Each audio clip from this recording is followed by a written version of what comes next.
అసలు దానికైతే నేను చెప్తాను, అసలు మేము లెస్బియన్స్ అండి, అమ్మాయి కూడా కాదు, మీరు లెస్బియన్స్, ఓకేనా? అందుకే ఏం చెప్పాలి, ఎవరికి ఏం చెప్పి నేను నమ్మట్లేదు కదా అనుకోండి. ఇంకా మీరు అన్ని అనుకోండి, ఎన్ని నిందలైనా భరిస్తున్నాం కదా. పెళ్లి చేసుకోవడం ఇష్టం లేదు నాకు, అందుకే ఏమైనా చేసుకున్నాను, ఓకేనా? ఇక ఇప్పుడు మాట్లాడండి. ఇక ఇప్పుడు దీన్ని కూడా అంటే మీకు సమాజం ఒప్పుకోవట్లేదు కాబట్టి మేము ఇంకా లెస్బియన్స్ అని చెప్పి మీకు మీరుగా బయటకు చెప్తున్నారా?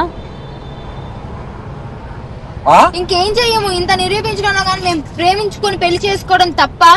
సరే ఇప్పుడు ఏదైతే మా చిన్ను అన్నదో అదే అనుకోండి. ఇంకా ఇప్పుడు ఇది కూడా చెప్తున్నాం కదా. సరే మేము అలాగే ఎవరు నమ్మినా నమ్మకపోయినా మేము ఇలాగే ఉంటాం, మేము బతుకుతాం, మా బతుకులు మేము బతుకుతాం, మా జీవితాల మధ్యలో రాకండి. కానీ ఈ రోజు సరే మీరు లెస్బియన్స్ అన్నారు కదా, కానీ ఈ రోజు ఒక అమ్మాయి పెళ్లి చేసుకున్నా సరే చట్టరీత్యా నేరం, అది చట్టంగా కూడా దాన్ని స్వీకరించరు. మరి దీనికి ఏం చెప్తారు? మరి ఈ విధంగా కూడా మిమ్మల్ని తీసుకొచ్చే ప్రయత్నం చేస్తారు కదా వర్షిని. పెళ్లి చేసుకోవడం తప్పే కానీ సహజీవనంగా ఉండొచ్చు. అయితే మేము పెళ్లి చేసుకోవడం తప్పు అంటే అయితే ఇక్కడ నుంచి సహజీవనంగా ఉంటాంలేండి.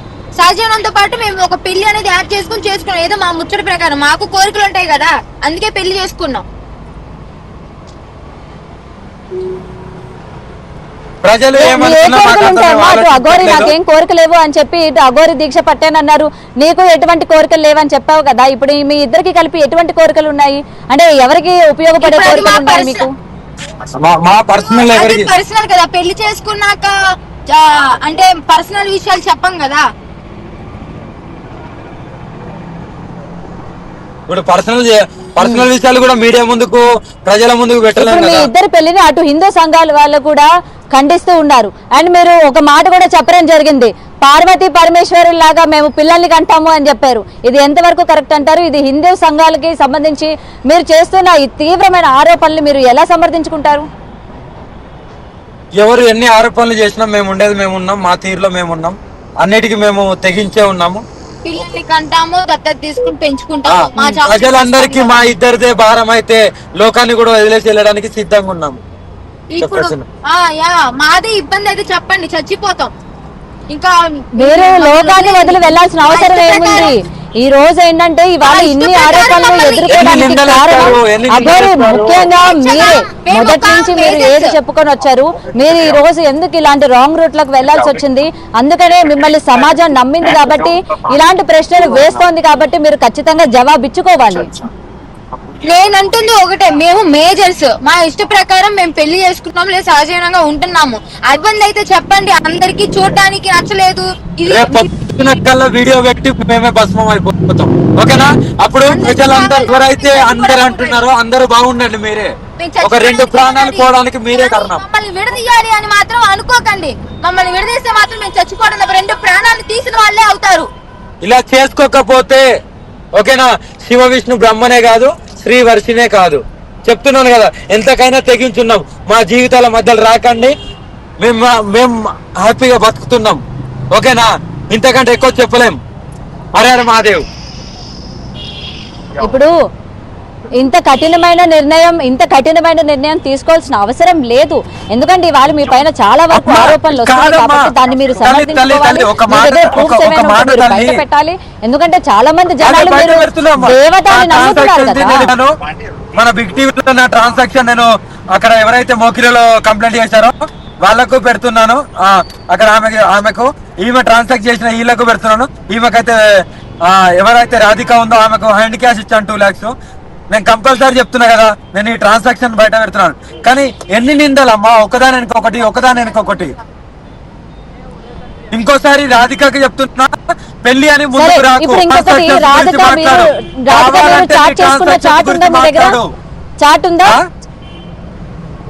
అమ్మా ఏంటమ్మా చాటింగ్ ఉందా? రాధికాది మీది, మీరిద్దరు చాట్ చేసుకున్నవి, చాటింగ్ ఏమైనా ఉందా మీ ఇద్దరికి? ఆమె దగ్గర ఉంటది అమ్మా ట్రాన్స్ఫర్, నా దగ్గర ఆమె దగ్గర చాటింగ్ ఉంటది కదా, మరి ఆమె బయట పెట్టాలి. ఆమె మాట్లాడిన ఆడియో కాల్స్ ఆమె చేసిన అంటే మీ దగ్గర కూడా ఉంటది కదా. ఇప్పుడు మీరు వాయిస్ మెసేజ్లు పంపించారంటే డెఫినెట్ గా ఆమె కూడా ఏదో ఒక చాటింగ్ మీకు పంపించే ఉంటది. కాబట్టి ఆ స్క్రీన్ షాట్స్ మీ దగ్గర ఏమైనా ఉన్నాయి? ఎందుకంటే మీరు అన్నారు ఆ అమ్మాయి నన్ను పెళ్లి చేసుకోవాలని చెప్పి విషయం పట్టుకొని మీరు చెప్పారు. కాబట్టి అవి మీకు లిఖితపూర్వకంగా చాటింగ్ రూపంగా ఏమైనా చేసి పంపించిందా, లేకపోతే ఏంటి అనేది ఆ చాట్ కూడా మీరు ఇవాళ బయట పెడితేనే కదా తెలుస్తుంది ఎవరు నిజం ఎవరు అబద్ధం అన్నది. అదే అమ్మా, నేను ఒకటే, నాకు రికార్డింగ్లు పెట్టుకోవడము, చాటింగ్ లో స్క్రీన్ షాట్ తీసి పెట్టుకోవడం ఇలాంటి అలవాట్లు నాకు లేవు తల్లి.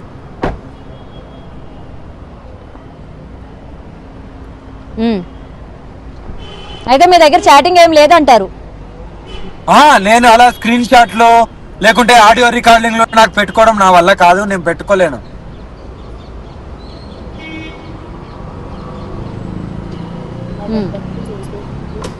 అందుకే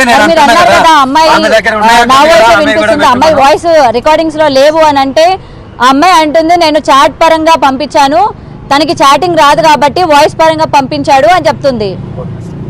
ఆ చాట్ బయట పెట్టమని మరి అదెందుకు బయట పెడతలేదు?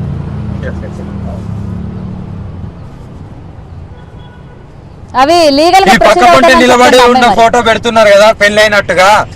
నాతోని వందల మంది వేల మంది మగవాళ్ళు ఆడవాళ్ళు దిగుతారు, వాళ్ళందరినీ పెళ్లి చేసుకున్నట్టేనా?